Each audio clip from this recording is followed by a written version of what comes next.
We welcome you again to the podcast To Be and Do. And our guest is Dr. Charlie Nelms. Charlie's a remarkable friend of mine, educator, a philanthropist, and in line with the title of this podcast, we're going to talk not just about being, but doing, and want to talk some about what individuals can do to help make the world a better place.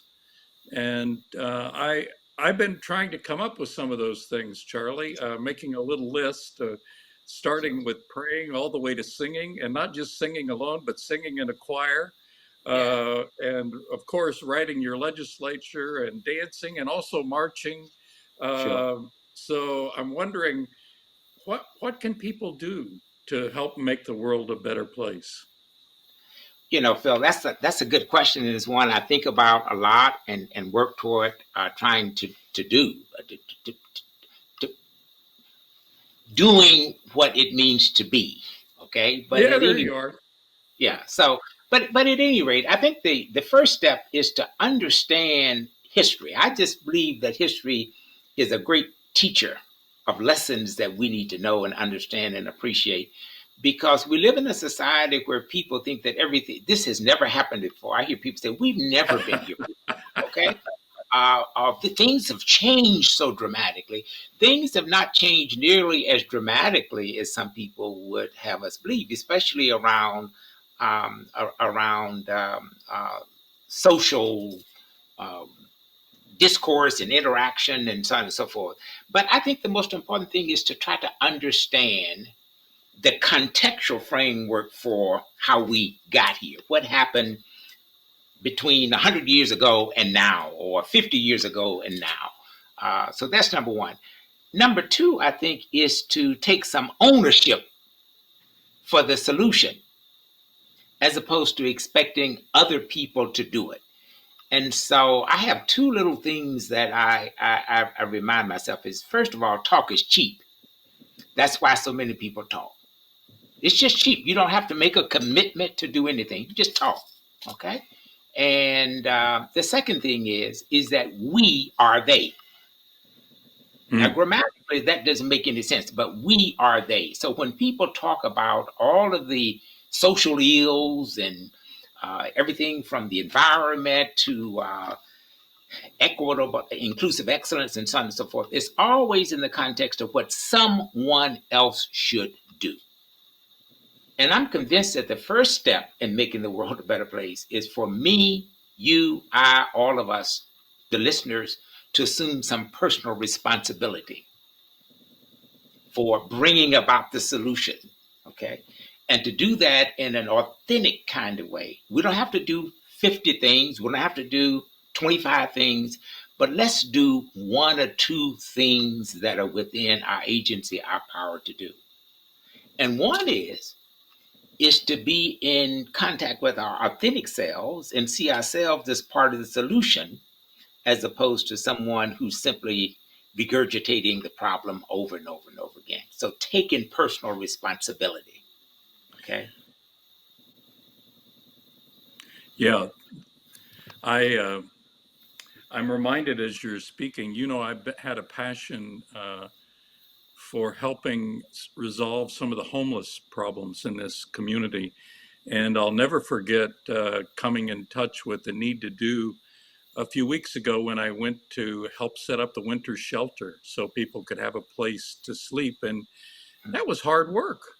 Mm-hmm. Leaning Right. down and putting sheets on all those mats for an old man. I Yeah. felt it afterward, but Yeah. I came away aware that I could do something more. And so I ended up doing some writing and making phone calls and of course making some gifts. But I think you're absolutely right. And I'm also struck, my friend Parker Palmer says, we act our way into new ways of thinking Mm-hmm. more often than we think our way into new ways of acting. Mm-hmm. Absolutely. No question about it. And I know, I mean, it's hard, it's difficult, but whoever said that I mean, when has anything ever been easy?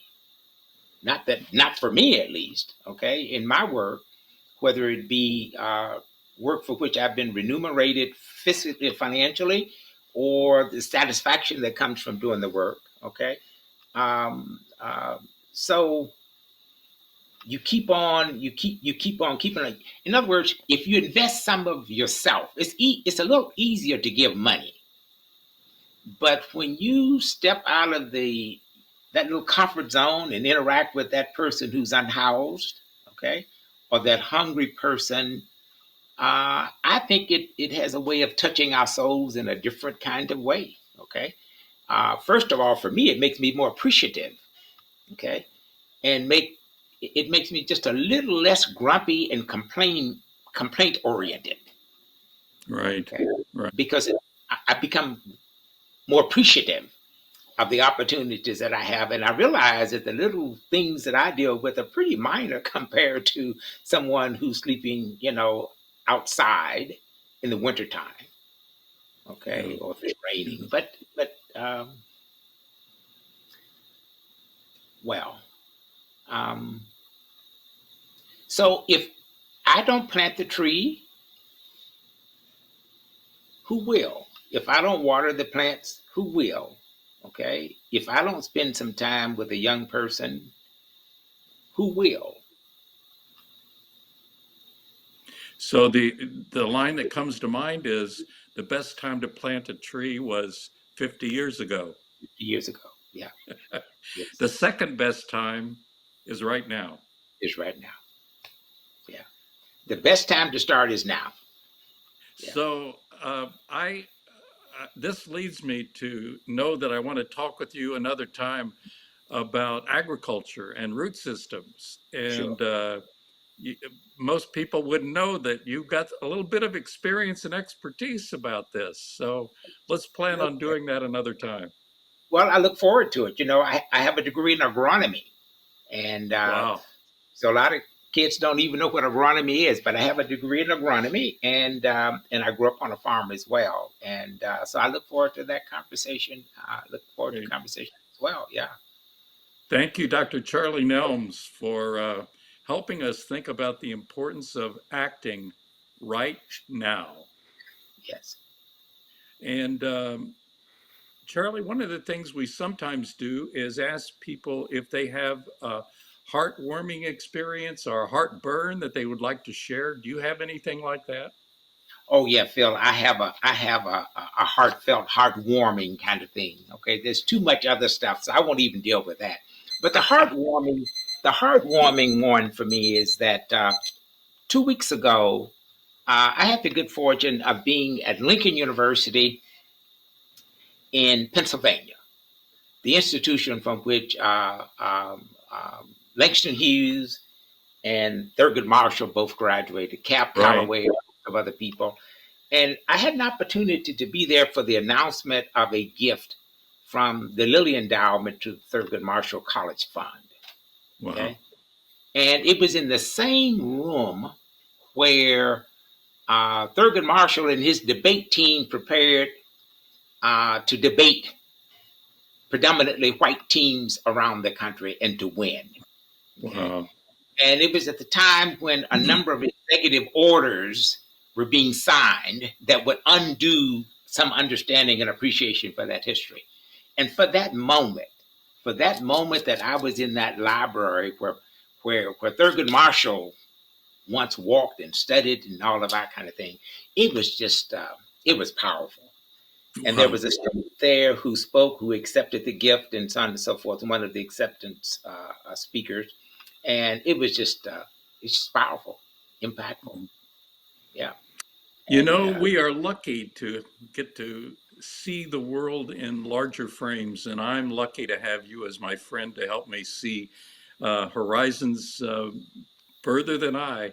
So thank you, Dr. Charlie Nelms, for being with thank, us. thank you for having me, Phil. Thank you very much. Thank you.